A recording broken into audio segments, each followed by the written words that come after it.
Welcome to another edition of Stretch Drive. My name's Greg Blanchard, and joining me later on in the program will be Lloyd McDonald. This week we have a terrific show lined up for you. We have a feature story on the great drivers' battle at the CDP for 1994. As well, we'll look at races from the CDP, Truro Raceway, and at Woodbine in Toronto. Darren Ryder's along in our driver profile, and we feature a new segment this week. It's called The Inside Track, featuring the always controversial Fred McDonald. This and much more, so stay tuned. It's coming up next on Stretch Drive.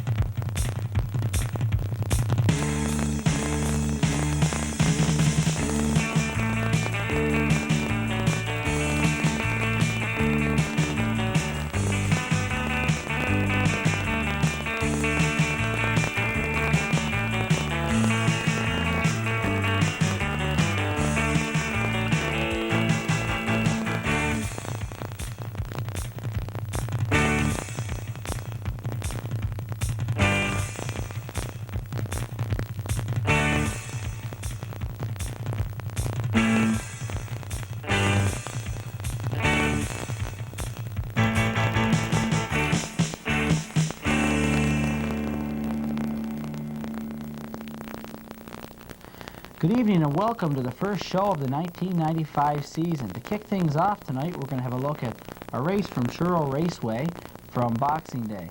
Race number 10 in their card was the Olin's 3-year-old Colt Series Final. Good-looking bunch here, Lloyd. A really nice field of 8 going after a big purse of $5,600. And the early favorite, number 1, Master Cam, with the rail post and driver Claire McDonald. Master Cam will be the one to beat here, I think. And another one we'll watch for, number 4, Garvin's Playboy, the Island Invader. And another Island Invader in there, number 7, Royal Ape. So we're hoping for big things from them, and let's take a look. Race number 10 of the afternoon, the Olin Series Final for 3-year-olds, carrying a purse of $5,675, has Master Cam, Radiant Herods, Swift Risk, Garvin's Playboy, Rollo Bay Fighter, Jammer Time, Royal Abe, Hillview Heather. In the back here is Bucky's Bullet, and here they come. They're off and pacing off the gate. Radiant Herods to grab the early lead from the outside. Rollo Bay Fighter hustles out second. Master Cam is away third. Jammer Time on the limb fourth. Followed by Bucky's Bullet in 5. Swift Risk grabbing his seat 6th. The outside Hillview Heather races from 7 as they head down the backstretch. Caravan's Playboy and trailing is Royal Abe. They race on to the opening quarter. That's Rollo Bay Fighter hustling up on the outside, looking to take the lead away from Radiant Herods. Master Cam follows in the pocket third. Looking at it from 4 in the early going is Bucky's Bullet. 5th and parked out is Jammer Time. In along the rail in 6, Swift Risk. Then we go back to Garvan's Playboy, Hillview Heather, and Royal Abe is trailing. They were past the quarter in 29 seconds flat. They move off the top turn, battling on the front end. Rollo Bay Fighter and Radiant Herods. Moving to the outside is Master Cam third. They move past the half and they still battle for the lead between Rollo Bay Fighter and Radiant Herods. Moving off the rail to pick up cover on the outside is Master Cam third. 4th is Bucky's Bullet, Jammer Time 5, Swift Risk 6. Then we go back to Garvan's Playboy, Royal Abe, and Hillview Heather. The half reached in 58-1. They continue on down the backstretch for the final time. That's Radiant Herods back to a 1-length lead. Rollo Bay Fighter second. Master Cam swinging 3 wide third. At the rail 4th is Bucky's Bullet.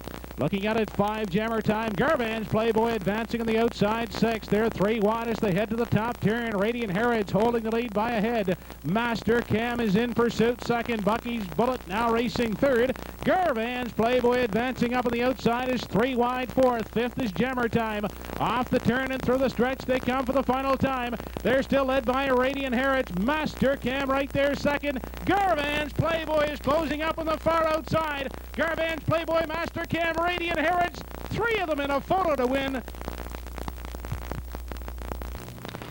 Master Cam holding off a late closing field in 1:59.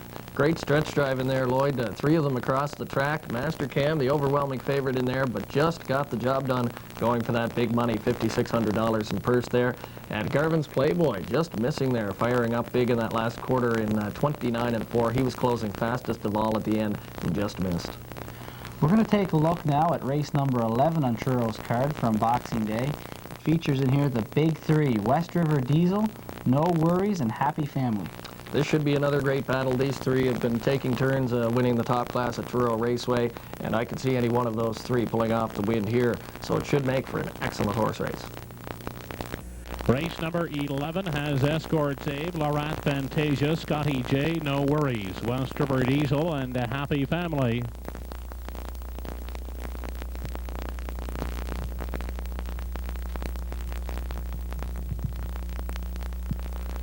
They're off and pacing.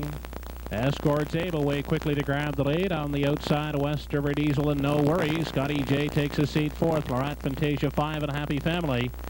They move to the opening eighth and on down the backstretch. West River Diesel grabs the lead and has it by 1 length. Sitting in the pocket, Escort Save. Next in line, No Worries third. Here comes Happy Family quickly advancing on the outside, driving up looking for the lead.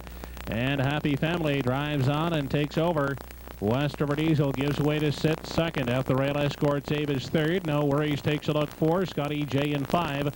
And sixth and trailing, Laurent Fantasia. 29 seconds the opening quarter. Single file as they make their way by the 3/8. Happy Family by 2.5 over West River Diesel. Escort Save next in line third. No Worries takes a look 4. Scotty J in 5. And Laurent Fantasia. 29 seconds was the quarter. They move past the half, with Happy Family holding a 2-length advantage on West River Diesel. Escort Save next in line third.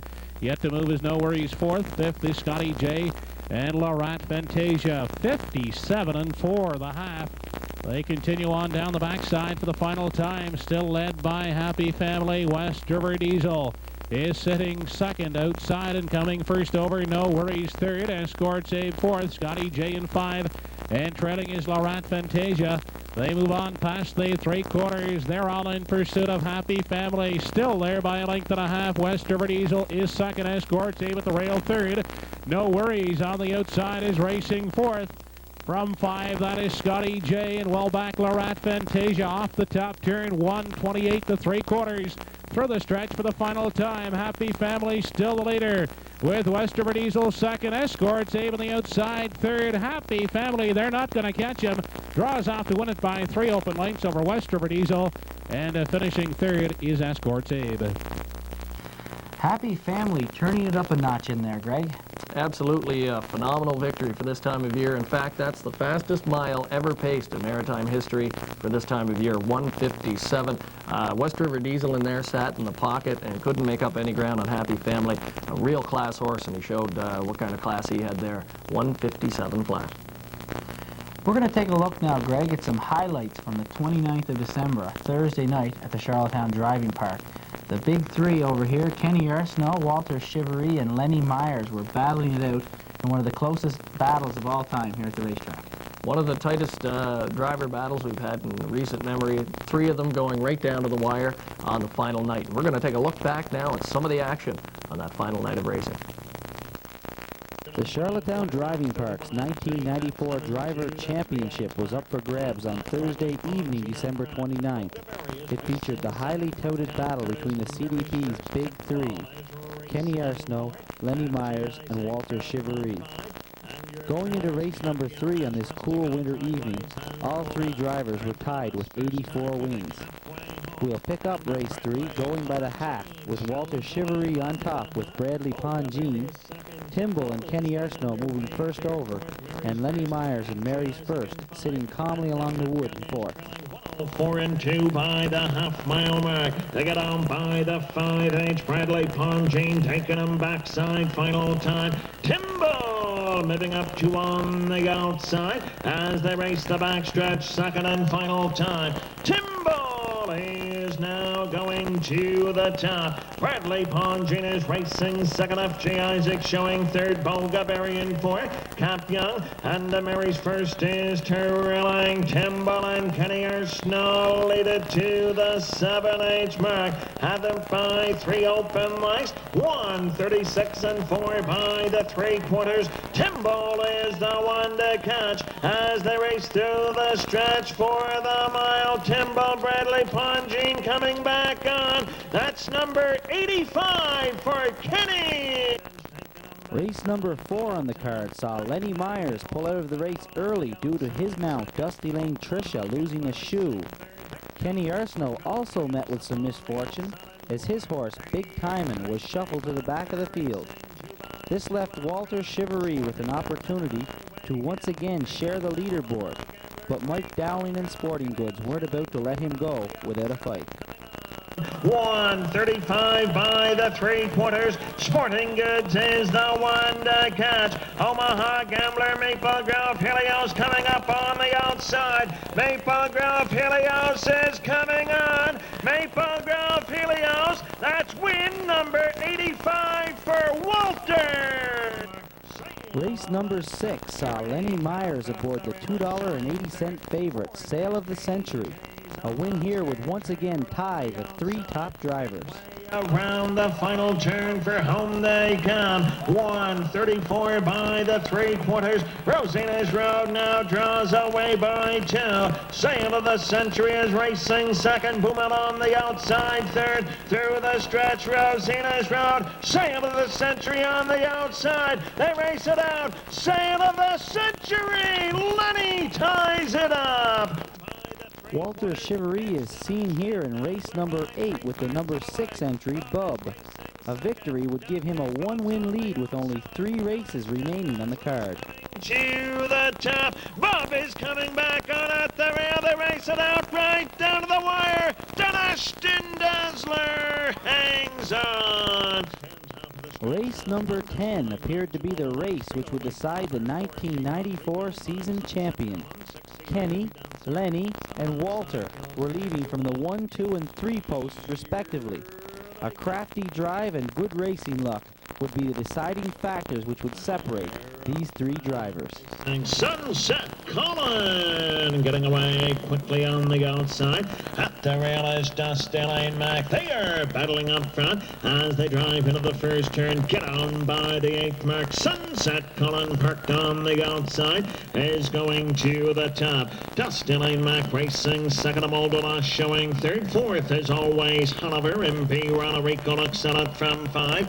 In 6, Karen Jewel and the CR Dirty Dancer is trailing. Back to the leader up front. Sunset Colin cuts the numbers as they race on to the 3/8. Dusty Lane Mac right there second. Showing third is Moldolast. Always Hanover looks at it from 4. Opening quarter in 30 and 2/5. Off the top turn they come. Racing for the half-mile mark. Sunset Colin is showing the way up front. Then it's Kenny, Lenny, and Walters moving outside 4th. MB Ronarico looks at it from 5. Karen Jewel and the CR Dirty Dancer is trailing. They dip into the paddock turn second time. Half a mile in 1:02 and 3/5. And your leader up front, Sunset Collins, taken along by the 5/8. There goes always Hanover moving up to on the outside. Dusty Lane Mac racing it along the rail third. They're on the back stretch final time. Sunset Collins steps it out off the top.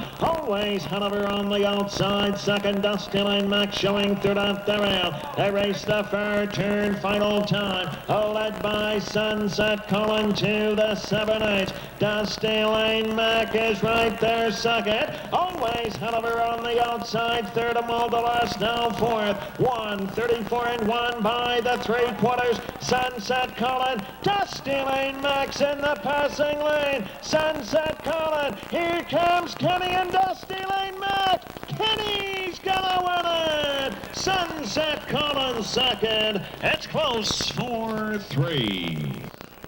And it was Kenny Arsenault using a big finishing move to overtake the competition and win the 1994 Driver Championship at the Charlottetown Driving Park.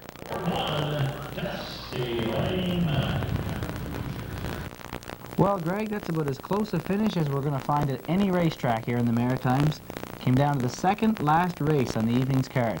Excellent battle, Lloyd, and certainly all drivers earning a lot of congratulations there. From the big show they put on the last month of racing, staying within 1 or 2 wins of each other that entire last month, and it was quite a promotion for the driving park here, and it was great to see, and hopefully next year we'll have the same kind of battle. Let's have a look now at some action from Woodbine Raceway in Toronto. It came up here on Saturday afternoon, January 7th. We're going to have a look here at 10-horse field, a field of trotters. The 1-horse, Will Van Felix, looks to be the early leader. Will Van Felix will be the better choice going in here, has won 2 of his last 3 going in. Another horse that will be interested to watch is number 4, Top Classic, a Maritime product, an Armbro Classic horse, a 6-year-old gelding who trots in the 1:59 2-minute range week in and week out. Is a nice trotter. See how he does in here. Moving in for the 4th race, we've got Will Van Felix, Reggae A-Go-Go, and Ladies Mirror. Then Top Classic, Rise Above, and Byantine. And towards the outside, Remembering Herald, Evita Sealster, Well Dressed as number 9, 10 was scratched. It's post time for the 4th.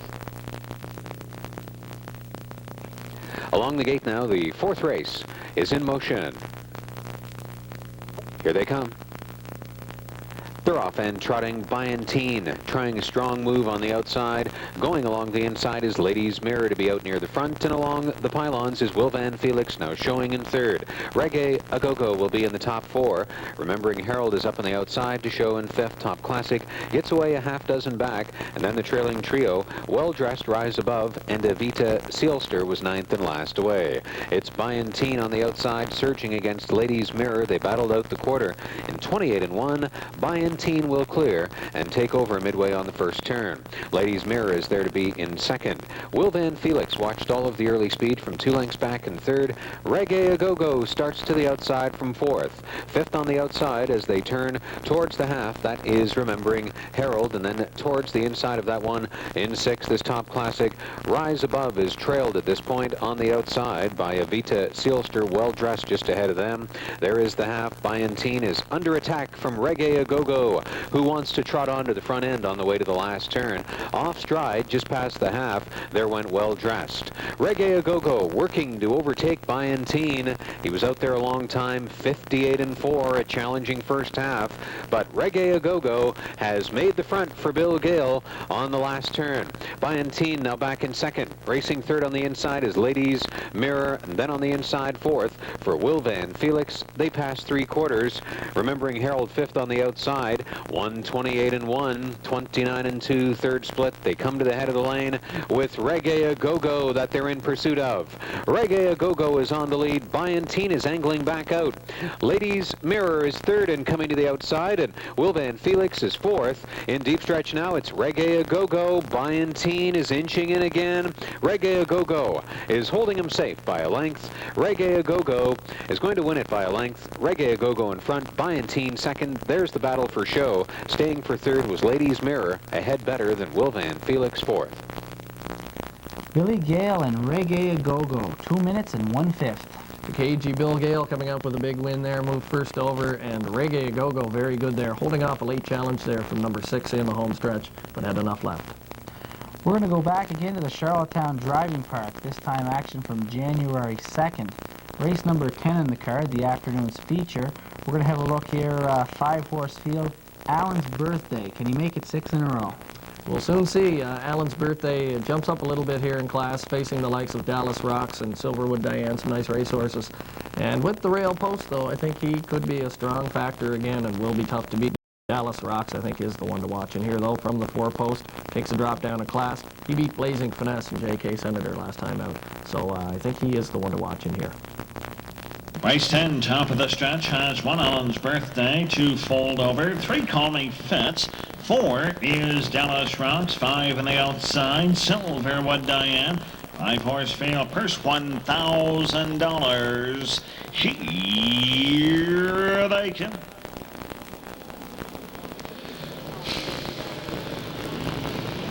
They're off and pacing. Alan's Birthday quickly away at the rail for the lead as they drive into the first turn. Alan's Birthday showing on top. Colney Fitz drives up to on the outside. Fold Over racing it along the rail, 3rd Dallas Rocks, and the Silverwood Diana is trying. They go racing to the opening quarter. Alan's Birthday is showing the way out front. Parked out 2nd is Colney Fitz, up along the rail. Fold Over now showing a 2nd. Conley Fitz takes the spot at the rail third. Fourth is Dallas Rocks, and Silverwood Diane is your trailer as they were by the quarter-mile mark in 30 and 2/5. Off the top turn they come. Alan's Birthday shows the way by a full length. Fold over second. Here comes Dallas Rocks moving on the outside as they pass the stand first time. Getting on by the half-mile mark. Alan's Birthday continues to show the way up front.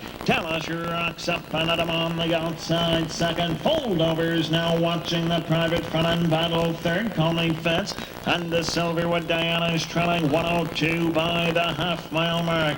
3/8 left to go. Dallas Rocks on the outside is the new leader. Helen's Birthday is battling back at the rail. They go racing to the 3/4-mile mark. Dallas Rocks by a neck. Helen's Birthday is still there a second. Fold over back third as they race the fair turn final time. Dallas Rocks by half a length. Helen's Birthday likes to continue his winning streak as second. 1:32 and 1/3. Dallas Rocks now by a full length. Alan's Birthday is racing second through the stretch. For the mile they come. This race belongs to Dallas Rocks. Second is Alan's Birthday. Fold over for 3. Brian McPhee and Dallas Rocks weren't going to be denied on this day. No, and it came at the expense of Alan's Birthday's winning streak. Ends at 5, but he gave it a good run there, almost getting the job done. Dallas Rocks just a little bit too much and wore Alan's Birthday down in the stretch. But looks for Alan's Birthday to bounce back next time. Let's have a look now at the first driver profile of the 1995 season here on Stretch Drive. We're going to feature Darren Ryder. Darren Ryder, a young horseman who left the island a few years back and has been successful down in the United States, working mainly with the Fred Grant stable there. He was home on holidays here over the Christmas season, and we had a chance to catch up with him, and we meet Darren Ryder now in this week's driver profile. Darren, you're on the tough New Jersey, New York circuit. Where did it all begin for you? I worked here at Charlottetown Driving Park. I started around 10 or 11 years old. I started working with the horses around here, and I worked here till I was about 17, then I left and went to Montreal. Who were some of the people you worked with here? Oh, I worked for pretty well everybody, I guess. Earl Smith, Jody Hennessy, all the top guys here, mostly everybody really, just summer jobs and stuff like that. Who are you with in New Jersey right now? I've been trainer for Freddie Grant for the last 5 years now. You guys at Cambess, the world's fastest horse. That must have been quite a year. Yeah, we had a hell of a year that year. We made like 1.5 million in purse money, which was good for our outfit. We only keep 25 horses, and it's kind of good to work with the good horses, I think. Were you there the day Cambess time trial? No, I was home looking at the barn there in New Jersey. You drove the New York, New Jersey Sire Stakes program for Harry Poulton. You want to tell us about one of his better 2-year-olds? I drove a Matt Scooter. I drove a couple, but I drove a Matt Scooter 2-year-old for Harry. Matter of money.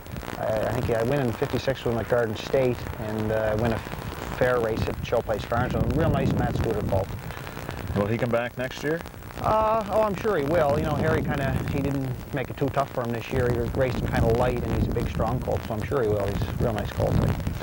You talk you're going out in your own. Is there truth to the rumor? Yeah, I think at the end of January I'm going to take 4 or 5 horses of my own. I've been with Freddie for about 5 years, and it was a real good stepping stone for me. Freddie's been very good to me as far as let me drive and stuff like that. And probably the end of this month, January, I'll go out my own with 4 or 5 horses. What's it like driving against Jack Moiseev's, the John Campbell's Hervé Filions? It's pretty good, really. Them guys are, they're super safe, and they're great drivers. And I'm glad I started driving down there, really, because you learn a lot from them guys, and it's a good place to really start if you can get a break. And I was lucky enough to get a break. Your first win was where? Charlottetown, here back in '85, I believe, with a horse called Crowd Appeal. Mike McDonald, who's another guy that was, been pretty good to me when I started out, and it was here in '85, I believe. Your biggest win thus far in your early career? I won a couple of New York Sire Stakes, one in Syracuse and one in Batavia with a 2-year-old filly, Tee It Up was her name, and ironically she was owned by Pat Verbeek and John McLean, a couple of hockey players there, owners of ours. She was our biggest. Are they into the hockey players down there into the horses? Well, Freddie's got a lot of friends that play like with the Devils and stuff, and we usually have 2 or 3 owners that are hockey players, like Bernie Nichols and guys like that. They like the horses and they like to, bet a little bit and gamble. But very good owners to have. What is the sport? There's talk of gloom and doom in harness racing. What's the word in the New York, New Jersey area? Are we on a comeback now after a couple of years of going down? Well, New York in particular, they got a big tax break from the government and a lot of money from the New York government before the election down there. And right now in Yonkers, in that area, the racing's very good, the money's good, and the Meadowlands, I think they'll always do, okay or very good because it's in a great area, and Freehold's doing super too. So it's down there. The last couple of years, like you said, it's been a little quiet, but now it's getting not too bad again. Again. The word simulcasting. What does that mean to harness racing in the United States? That's the biggest reason. It's rebound. The Garden State was it was on its way out probably 2 or 3 years ago, and they started simulcasting tracks all over the Garden State. Now Garden State's going pretty good itself. What are the chances Darren Ryder will be home for the Gold Cup and Saucer some year? Last 2 years ago, we were going to take a horse home, and I raced him in New York one night, and he made a break and hurt his ankle. That was like 2 weeks before a trial, a horse called Direct Killer, owned by McLean. And we're going to take one home, and probably next couple of years, I hope if I get something geared up, I'll take it home, as soon as I can, really, The Gold Cup and Saucer, is it a race known down there? Oh, the last 3 or 4 years, it's really becoming known, and a lot of people know, how good a race it is, and, what kind of time they have when they do, come here. Okay, thanks, Darren. No problem. It certainly is nice to see some of our local horsemen having success in the big circuits, Greg. Yes, and Darren Ryder, just another one of the island success stories who've gone away and made it big in the harness racing industry. And as Darren indicated, he'll be going out now to try it on his own as a trainer-driver, and we certainly wish him all the best. Let's take a look now at race number 5 from Woodbine Raceway on Saturday afternoon. It featured a non-winners class, a very competitive 8-horse field. Yes, very competitive is the key word here. It looks like anybody could win this one. Number 3, Chris Sealster, off a big 153-2 win last time out, and he looked impressive doing it. Should be tough again today. And another one I like is number 2, Rebel 8. The reason I like him, he shows a winning time earlier last year in 151-4 over this Woodbine surface. So I think he likes this track, and watch out for him in this one. It'll be Matt the Knife, Rebel 8 and Chris Sealster, Which Has Better, Holodeck and Armbro La Bamba, Matt's Domino and the Tang Man on the outside. It's post time for the 5th.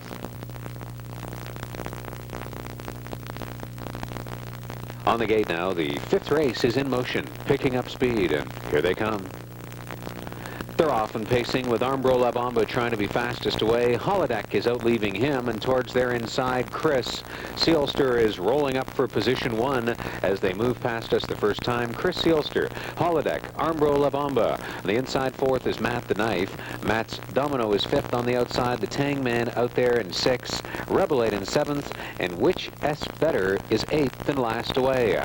To the quarter they go. Chris Sealster has flashed his usual front foot to go to the top in 27-4. Chris Sealster and Roger Mayotte will lead him into the backside. Armbro La Bamba isn't waiting, already up and driving and pressing the pace on the way to the half. Holodeck on the inside is 3rd. Matt's Domino now shows 4th on the outside and driving. Matt the Knife is 5 on the inside. The Tang Man 6th on the outside. Then Which Has Better has started on the outside and now trailing is Rebel 8. There's the half. Chris Sealster in 56-3, still going strong. 28-4 in the second panel. Chris Sealster on the inside. Armbro La Bamba up on the outside. Holodeck in 3rd. Second over from 4th on the outside is Matt's Domino. Matt the Knife is 5. On the inside, the Tang Man has pace. He's 6th on the outside, but less than 3 lengths off the lead. 4th over on the outside is Which Has Better. Rebel 8 is trailing. There's the first 3-wide move on the last turn from Matt's Domino, trying to get closer to Chris Sealster. 126-3 at 3/4. Chris Sealster at the top of the stretch. On the extreme outside, Matt's Domino. There's the Tang Man, the extreme outside. Holodeck followed in. They're still in pursuit of Chris Sealster. Holodeck had the best trip of all, and the Tang Man, Rebel 8, has weaved his way through from the back of the field and is trying to put on a late move, but it's Chris Sealster and Holodeck to decide it. And Chris Sealster is going wire to wire again. Chris Sealster in front, 1/4 of a length over Holodeck. The Tang Man was 3rd, Rebel 8 4th. 155-3. Chris Seelster and Holodak battling it out all the way down the stretch, 155-3. Chris Seelster guided to a wire-to-wire win there, but driver Roger Mayotte and held off in that big, long Woodbine stretch, held off that late challenge from Holodeck, and was a sharp 155-3 winner. That's 2 in a row now for Chris Seelster, and 3 of his last 4, and he's on a roll. We're going to have a look once again at Charlottetown Driving Park action, this time from January 7th. Race number 4 on the card featured non-winners of 251 last 6 starts. Joe Dumars in the 8-hole looked like he might be an early favorite. Joe Dumars has been racing well. He was second last time out. The number 1, Lady Vet, the horse he follows out, I think is one to watch as well. Lady Vet with that rail post, I think, will be a factor. Another one, if there's a sleeper, I like number 7, Deep Trouble, who has raced a much better class of horses than this all season long. A little bit off form right now, but if Deep Trouble gets the right kind of trip, I'm sure driver Mike Dowling can make something happen.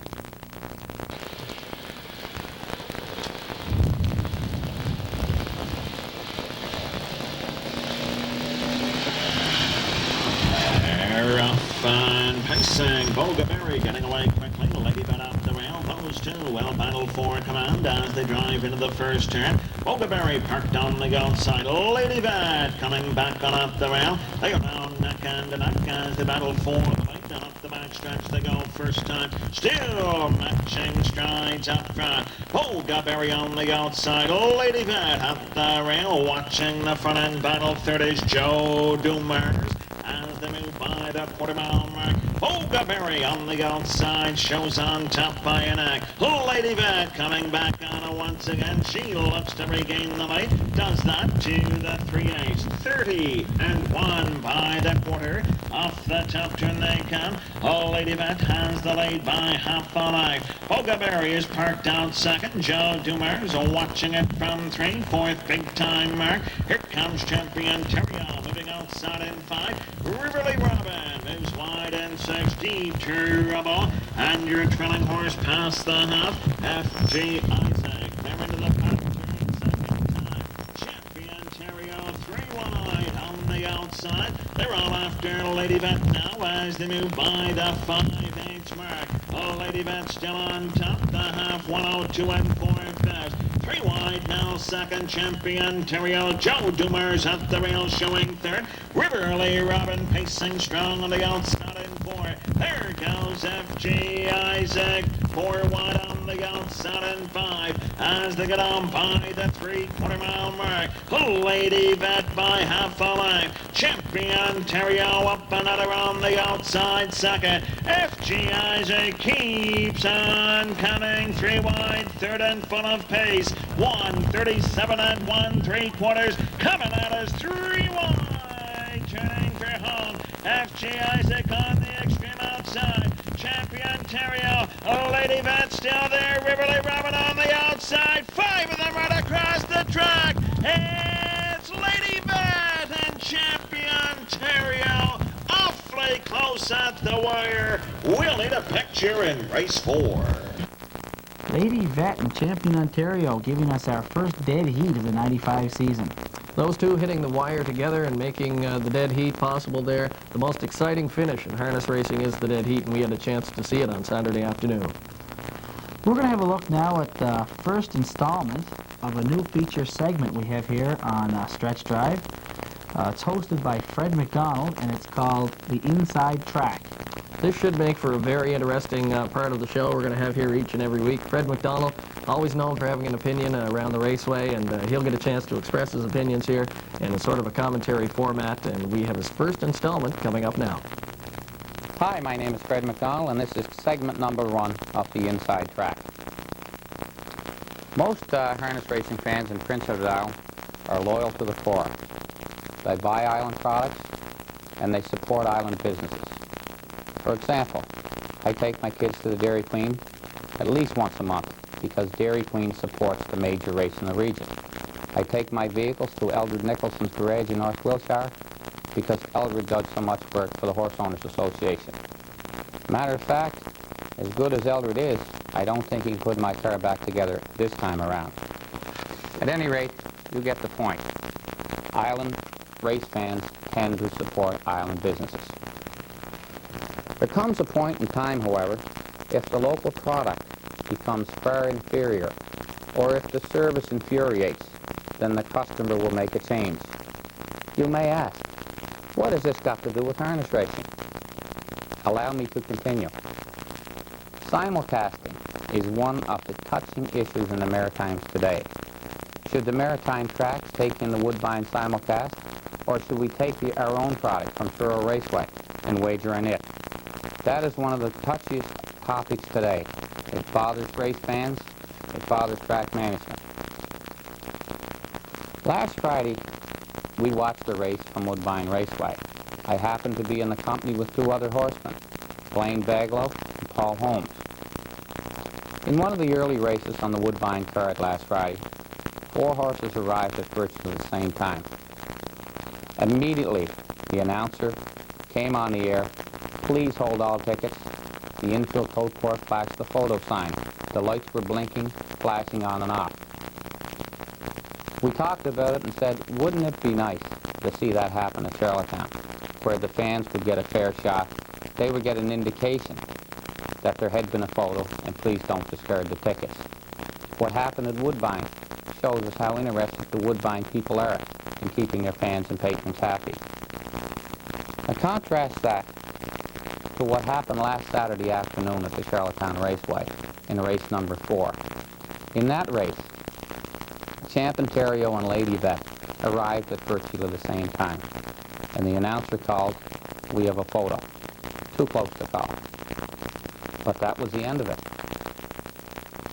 About a minute later, the officials came back on the air and informed the public, informed the driver of Champ Ontario to bring along Champ Ontario, indicating to the patrons that Champ Ontario had won the race.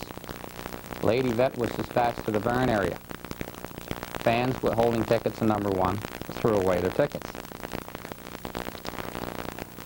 About 3 minutes later, the judges came back on the air, indicating now there had been a mistake, that Lady Vet, in fact, did arrive at the same time, and in fact, we had a dead heat. 3 minutes later, and they made a mistake. Bettors that threw away their tickets in Lady Vet now were scrambling for their discarded tickets, and a great many of them were unsuccessful in their recovery. I wouldn't be here tonight had this been an isolated incident, but it has happened far, far too often at this track this year.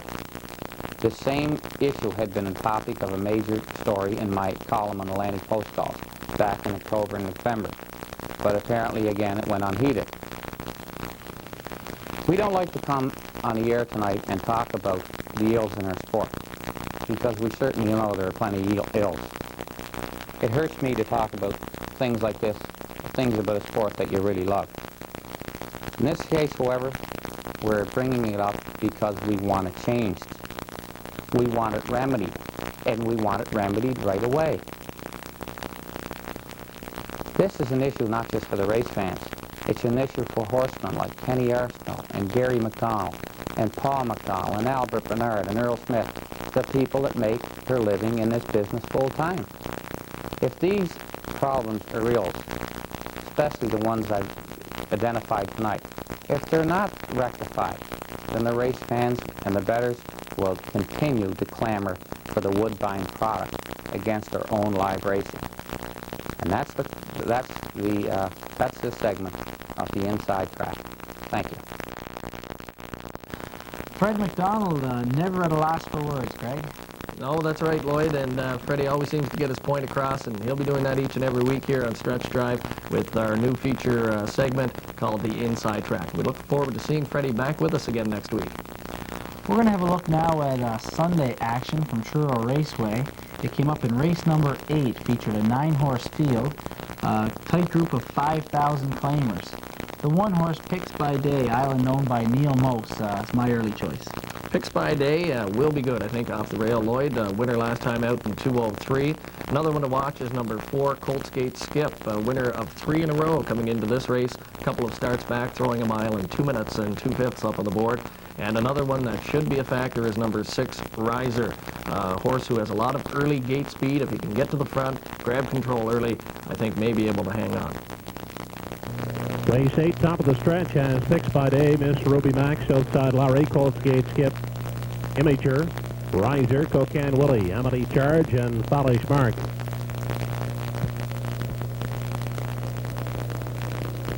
They're off and pacing. Fixed by Day at the rail. Up on the outside, Riser is urged off the gate looking for the early lead. Up on the outside and racing into 3 as they move by the opening 8th is Riser. Imager is second, but that's Fixed by Day who emerges with the early lead as they head down the backstretch.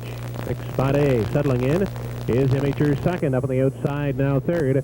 That's Cocan Willie. Finding a seat fourth is Riser. Moving to the outside, Miss Ruby Mac from 5. 6th in along the rail, that's Fallish Mark. Getting away in 7 as they continue into the turn is Amity Charge. Looking to the outside, south side, Larry from 8.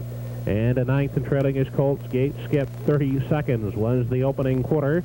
They continue off the top turn, approaching the half. Cocan Willie has taken over the lead. Off stride went Miss Ruby Mac. Moving up on the outside, Imager is racing first over second. In along the rail, Fixed by Day third. Getting a second over trip, racing fourth. Past the half is Fallish Mark. Outside and third over from 6 is Southside Larry. Racing in 7 at the rail. That's Amity Charge. Back pacing in 8 as they continue on down the backstretch for the final time is Colts Gate Skip. And the 9th one after the break is Miss Ruby Mac. The half in 1 minute and 2/5 seconds on down the backstretch as they approach 3/4. Cocan Willie by a neck. On the outside, Imager second. Third is Fixed by Day. Outside racing fourth is Fallish Mark. 3 wide move from Southside Larry in 5. Riser is caught in at the rail, racing 6. Colts Gate Skip on the outside 7. They continue on to the 7/8. 1:31 and 3. The 3/4 on the outside and leading it by half a length is Imager at the rail, racing second as they make the final turn. Cocan Willie up on the limb. Fixed by Day is fanning out 3 wide. Third, fourth is Riser. Here they come to the payoff. Imager trying to hold off Fixed by Day in the center. At the line, it's going to be Imager holding off Fixed by Day, the show spot to Riser. Imager and Danny O'Brien, 2:01 and 4. And didn't do it the easy way there, coming first over at the half, going first up head-to-head with the leader there, and coming up in big in the home stretch, pulling clear by about a length there in the final strides. Fixed by Day, Neil Mosa's new horse, looking good there too, coming up just a bit short at the end. We're going to have a look now at the battle between Alan's Birthday and Dallas Rocks. It came up again here on Saturday afternoon at the Charlottetown Driving Park in race number 11. Good-looking battle shaping up there again. Lloyd Allen's Birthday for the second straight start gets the rail. This time Dallas Rocks will have a tougher challenge, leaving from the outside post 7, and with a larger field will have a lot more traffic to get through. Another one to watch is possibly number 5, Call Me Fitz, a horse who is known for liking the off-track. This type of footing today could be a factor. Race 11, top of the stretch, has 1 Alan's Birthday, 2 See Our Dirty Dancer, 3 Special Star, 4 Dusty Line Mac, 5 Call Me Fit, 6 Garvin's Playboy, 7 outside Dallas Rocks, trailing horse 8, that is Fold Over. Here they come.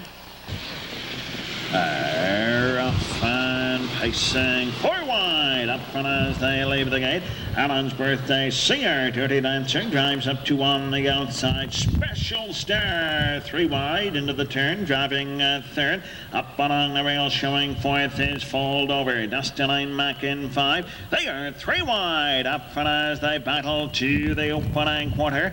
Parked on the outside, See Our Dirty Dancer is making his way to the top.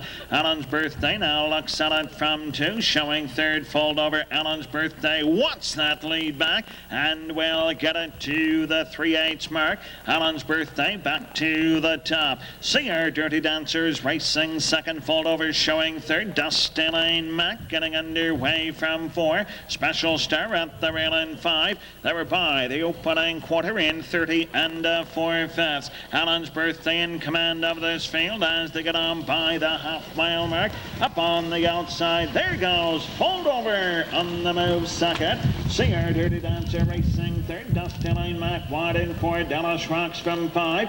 And it's Special Star Gervin's Playboy as they race on by the 5/8. 103 by the half. Backside final time they go. Alan's Birthday still your leader up front and draws away now by 2 open legs. Singer Dirty Dancer at the rail a second. There goes Dallas Rocks moving up on the outside 3 wide third as they race the far turn final time. Alan's Birthday now being chased by Dallas Rocks. Singer Dirty Dancer is showing third. 1:35 by the 3/4 mile mark. Alan's Birthday by half a length. Here comes Dallas Rocks moving up on the outside. Alan's Birthday, Dallas Rocks had him on the outside. They battle it out through the stretch right down to the wire. It's gonna be Alan's Birthday to win it.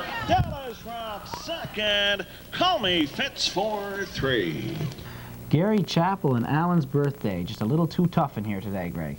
Alan's Birthday rebounded nicely thereafter as win streak was snapped last time out by Dallas Rocks at 5. Came back with a win here this afternoon. Dallas Rocks a big trip as well, finishing a bang-up second in there. Let's go back once again to Truro Raceway from Sunday afternoon action. We're going to have a look here at race number 9. It featured an 8-horse field. May Contain looked like he might be the better early choice. May Contain and number 1 Escorts Abe. Escorts Abe was beaten last time out as a heavy favorite. He went off at 2:10 and was beaten soundly, finishing 8th in that one. I think with the rail, though, will be a much different horse here this afternoon and should be the one to beat. Number 2 May Contain, with his early gate speed, I think will be sitting up first or second when the gate leaves and can follow along, maybe a threat in the end. Top of the stretch, the entries in race 9. Escorts Abe, May Contain, Musco Joe, Cindy Ella, M.D. Mitty, Downwind Libby, Norwell Lily Harbor, and Harbor Sun.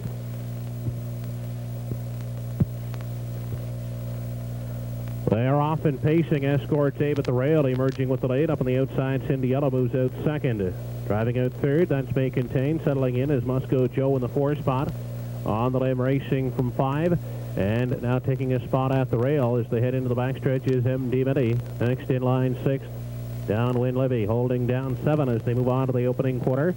Is Norwell Lily Harbor, and Harbor Sun is 8th and trailing. They're midway down the backside for time 1. Escorts Abe, the leader, by 1 length. Giving chase in the pocket. That's May Contain. Next in line, Cindy Ella is 3rd. Musco Joe takes a look to the outside 4th. M.D. Mitty is pacing in 5. Outside and traveling in 6 as they make their way by the 3/8 is Downwind Libby, then Norwell Lily Harbor and Harbor Sun. 30 seconds flat the opening quarter. They head off the top turn and approach the halfway point. Out front, they're led by Escorts Abe, a 1-length lead. Cindy Ella on the outside is first up, racing second. In along the rail, 3rd is May Contain. Spotted second over 4th as they dip into the turn. That's Musco Joe. M.D. Mitty staying at the rail in 5. 6th and looking to the outside is Norwell Lily Harbor. At the rail racing in 7. That's Harbor Sun. And trailing the field on down the backstretch, that's Downwind Libby. They move on to the 3/4, the half in 1 minute flat. Out front, Escorts Abe is still leading by 1. May Contain getting a perfect trip, racing second. Stalled on the outside is Cindy Ella, 3rd. In along the rail, M.D. Mitty needs racing room 4th, going 3 wide. Around the stall, Cindy Ella is Musco Joe. They race on to the 7/8, 1:30 to 3/4. They're all in pursuit of Escorts Abe as they make the final turn. He's there by 2 lengths. May Contain second. M.D. Mitty is racing 3rd. Here they come down the lane. Final time. Escorts Abe, May Contain. M.D. Mitty is 3rd. It will be Escorts Abe winning it. Second is May Contain. M.D. Mitty will finish 3rd. Escorts Abe and Robert Laffin really showing their class in there, Greg. Escorts Abe just a notch above that field, Lloyd. He's toiled with the likes of Happy Family and Westerver Diesel for the past few weeks and took the big drop down in class there and looked very good in with that field. We're going to go back now to Woodbine Raceway in Toronto, have a look at race number 6 from Saturday afternoon's card. It featured a very tight 6-horse field. Tricocious looked to be the early favorite. Tricocious and Reg Cassian will be the better choice going into this one. We also have a chance to look at number 4, Luke's Jiggy, a Gold Cup and Saucer starter this past summer at the CDP. Ranks as a bit of an outsider in with this bunch. He's in from Blue Bonnets, hasn't faced the type of horses and the type of speed he faces in here, but you never know. He could be capable of that upset. Horses have been called for the 6th. They're moving in and lining up. With Armbro Liqueur, Nero's J occupying the inside post, then Naya Scoot and Luke's Jiggy. With Tricocious and Lightning Speed to the outside, it's post time for the 6th. They're off and pacing. Lightning Speed is on a break. Lightning Speed is off stride, leaving the starting gate. Nero's J has gone out for the lead. Armbro Liqueur second on the inside. Naya Scoot racing third. Then Luke's Jiggy, Tricocious, back down pacing again, but with some ground to make up is Lightning Speed, who had a mistake at the gate. And they move over to the first turn. Nero's J has been sent to the top by Joe Hood and Armbro Liqueur, racing along the inside in second with Naya Scoot sitting in third. Then it's Luke's Jiggy, Tricocious, and Lightning Speed will try to redeem himself in the last 3 quarters. The opening one was 28-2, and they move into the backstretch. Naya Scoot isn't waiting. He's already up and driving and taking on Nero's J on the way to the half. Going to the front is Naya Scoot in the second quarter. Nero's J yielding and now sits back in second. Armbro Liqueur is racing in third. Luke's Jiggy stays to the inside fourth. Then it's Tricocious, and Lightning Speed is 6th on the outside and has caught the field. Naya Scoot passed the half in 57-2. That was an even 29 seconds in the second panel. They go to the last turn. Naya Scoot up front to length and a quarter on the pocket sitting Nero's J as they go to the last turn. Another length and a half. Armbro Liqueur remains in third, then Tricocious, Lightning Speed, and Luke's Jiggy. And going to 3 quarters, Naya Scoot has the field tightening in on him now as Tricocious is steadily inching in from first over. That keeps Nero's J locked in the pocket. Lightning Speed has made a sizable recovery, spotted second over, less than 3 off the lead. Then it's Armbro Liqueur and Luke's Jiggy trailing after 3 quarters of 1:26-4. They're at the 7/8 pole. Naya Scoot on a short lead. Tricocious inching in. Lightning Speed is trying to make the ultimate recovery. Tricocious and Lightning Speed on the outside. Naya Scoot digging in very gamely at the end, but it's Tricocious getting up. And Tricocious wins it 3 quarters of a length. Lightning Speed recovering, looking for second against Naya Scoot in 1:55-4. Tricocious holding off a late closing field. Tricocious just getting the win there. A nice horse who in his 3-year-old season last year made over $100,000, and he certainly had the license to win in there. The biggest trip in there, though, to me, went to number 6, Lightning Speed, making that break early, coming back on, finishing second, just finishing a little bit short there at the end, but went a tremendous trip.